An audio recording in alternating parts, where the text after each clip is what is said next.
peeps, I'm going to show you how to import a CSV Excel file into a Python notebook. First of all, open your Anaconda Navigator and launch from the Jupyter notebook. It should open in your browser, so check on the browser, and this is how it looks like. Next, locate the Excel file that you are going to import into the Jupyter notebook, and in this case, the file name bank is located under Document Python Practice.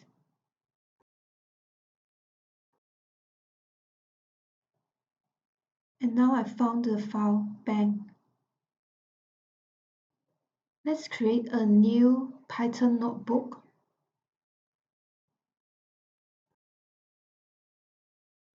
Feel free to rename the file name.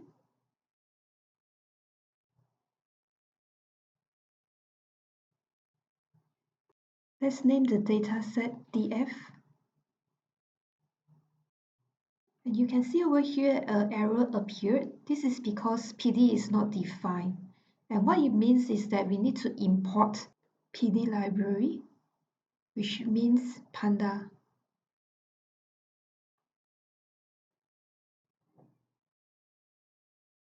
Let's try this again. When I run it this time, there's no error message appear. Let's check if the file has successfully imported. We can review that with using head command. Let's match up with the Excel file side by side. It matched up and we have successfully imported the file in Python. Let's look again at the syntax that we have keyed in just now. df is a generic data set name. You can change it to any name you want. And PD is a definition to recall for pandas library to be used in Python.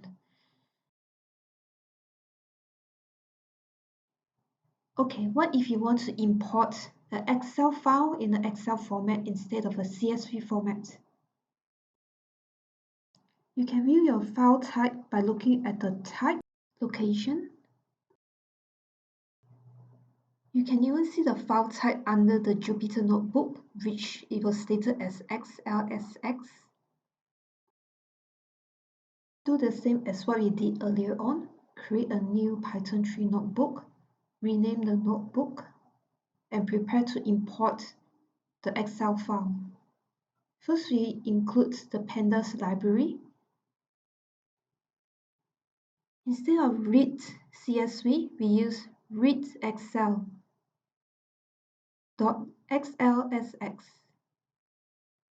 Remember to include the open colon.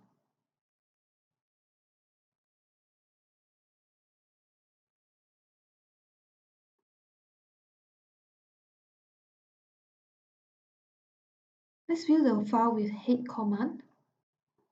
Over here, I'm going to open the Excel file so we can compare it again side by side.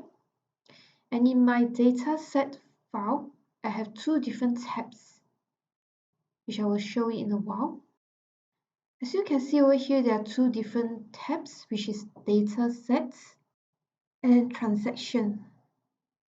But see that the Python only import the first tab. It did not include the data in the second tab, which is transaction. So this is a disadvantage if you import your Excel file as an xlsx format. If you want to import in this format, just remember to combine your data into the same tab before you import them.